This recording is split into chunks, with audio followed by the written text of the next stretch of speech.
So let me give a contemporary example of what I'm describing as this slippery slope from using something as a means to such an extent that you then turn it into an end. Right? The easy slide into idolatry. Politics, right?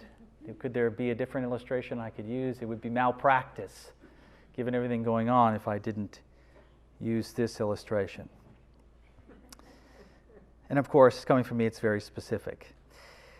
Classical liberalism, okay, as a political and economic theory, and I'm speaking of it very broadly, sort of the John Locke, Adam Smith notion of classical liberalism, which advocates, civil liberties and equal protection under the law. It emphasizes religious and economic freedom, the free exchange of ideas, etc. This is in your DNA. You grow up in America, or at least it should be. It used to be. As a political and economic theory, I think classical liberalism has great value. I think it has led to significant prosperity, at least in terms of economic opportunity, entrepreneurship, innovation, and things like that. It's not a perfect system, but when set within a larger Christian framework, I think it's golden. I think it's the best we've come up with so far. And recent events have made me appreciate the theory all the more. But what if these principles were not just those adopted for establishing a system of government? Okay? Government being an authority that's set up to ensure what we've called negative freedom, the negative freedom of its citizenry, right? The kind of freedom from restriction, the lower form of freedom. The purpose of government is an authority to set up and to guarantee that kind of negative freedom for its citizens. So what if these principles of classical liberalism were not just those adopted for establishing a system of government, but rather a system of religion? Religion being an authority that's set up to ensure the positive kind of freedom, the higher level of the freedom to some higher level of being. What if the principles, as I said, these economic and political principles, were adopted not just for establishing a system of government, but for a system of religion? Not just as a means for obtaining positive freedom, human flourishing, right? Eudaimonia, the good life, but the source of that happiness itself, the source of that good life. What if it became the end rather than the means? Which I think is what's happening in America for a number of people following the so-called death of God in America. Liberalism has become their religion, which of course is a gross distortion. They're trying to use it for something it was never intended to be used for, something for which it is ill-equipped, something for which our founding fathers and those that came before, the philosophers that thought it up, would find appalling. And thus, because they're misusing it, it's having a devastating effect, devastating consequences. Because think about it, if what gives your life ultimate meaning, purpose, and value is providing people with negative freedom, or in contemporary parlance, freeing people from societal oppression, which is a noble goal, it's not an end, right? But it's a good means. But what if it's the end? Then what happens when the task is done? What happens when everyone is basically free in the negative sense, which is, in my opinion, where we pretty much find ourselves today, unlike any other time in human history, by the way. But what happens when you're done with that task? Well, you've lost your ultimate purpose. You've become obsolete. Your life no longer has any meaning. And so in order to avoid despondency, you either have to return to the religion of your forefathers, coming under the authority of Christ, or you have to create oppression where none exists. This is what Paul calls exchanging the truth for a lie, right? Exchanging God for an idol. And when you live a lie, you not only destroy yourself, but everyone around you. This is one of the dirty little secrets of idolatry. It's something the demons fail to mention when they sell it to you. They act very much like a used car salesman. And in fact, beyond that, if enough people live the lie, you can actually destroy an entire nation. So classical liberalism was set up to ensure that people had sufficient. It was set up so that people could have sufficient negative freedom. That's the domain of government. In order that they might then obtain the positive freedom, and that's the domain of the church. Classical liberalism is there to provide, to secure the liberty that's necessary in order to pursue happiness. But how easy it is to take an effective means like that and to turn it into a futile end. Now, this is also true of some of the extreme political right, although I think the number is far less. Politics can become religion to anyone, their religion. And they can look to it to redeem them, and in so doing they corrupt the system, and eventually they corrupt themselves and will corrupt any government or any nation. The second point I want to make, the first point again is how contagious idolatry is and how dangerous it is. The second point I want to make is that indifference is not the answer to idolatry.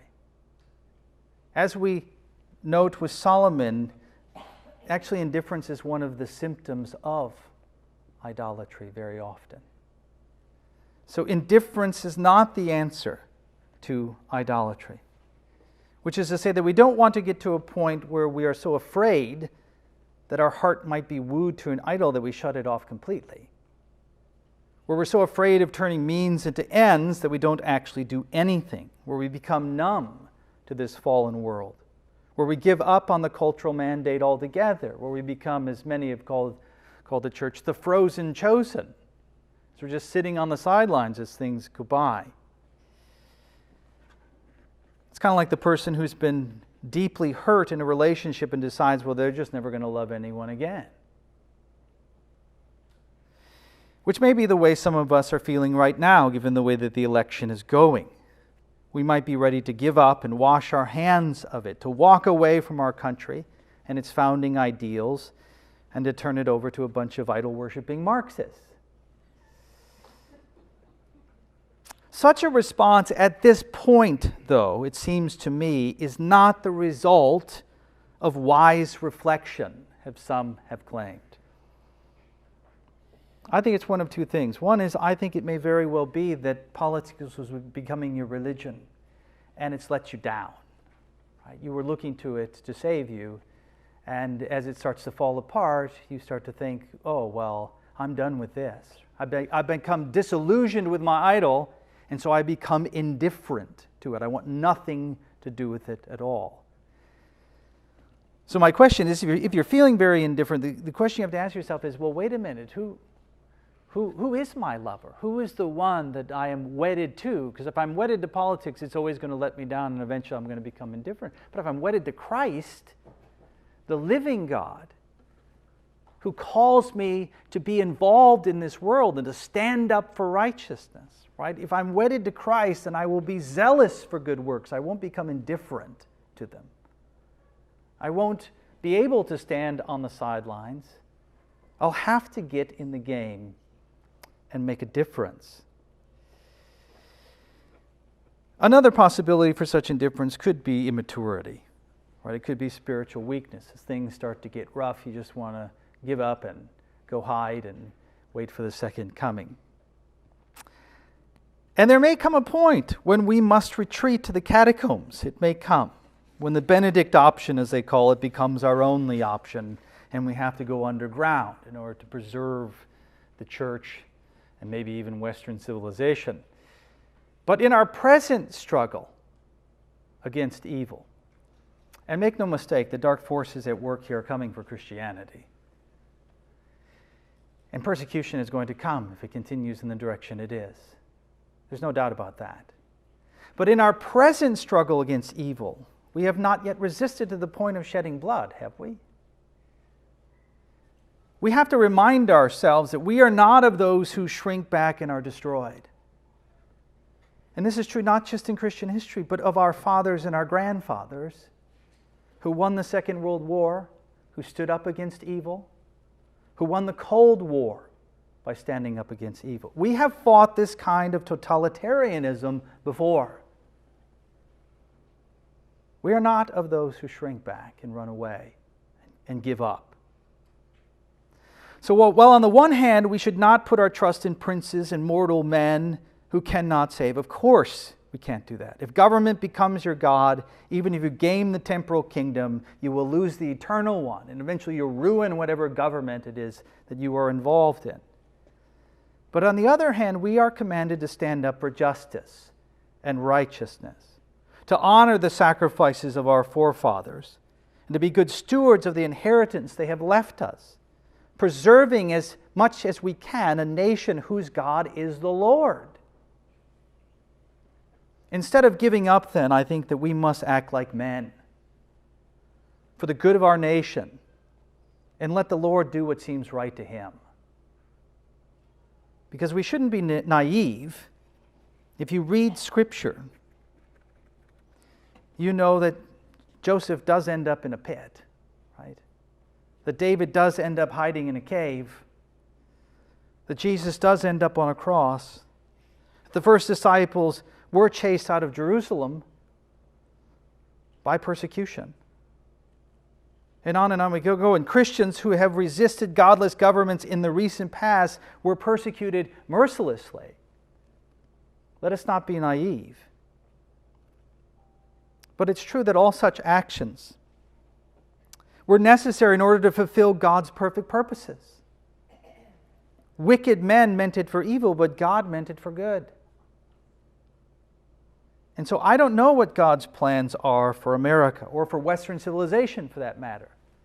We should be praying that God preserves it, but perhaps He won't. Or perhaps the path to preserving it is going to be an ugly one.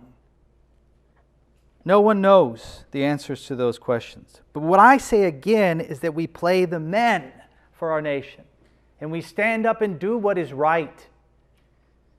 And if we lose what we have, then we lose what we have. And we let the Lord decide what seems good to Him.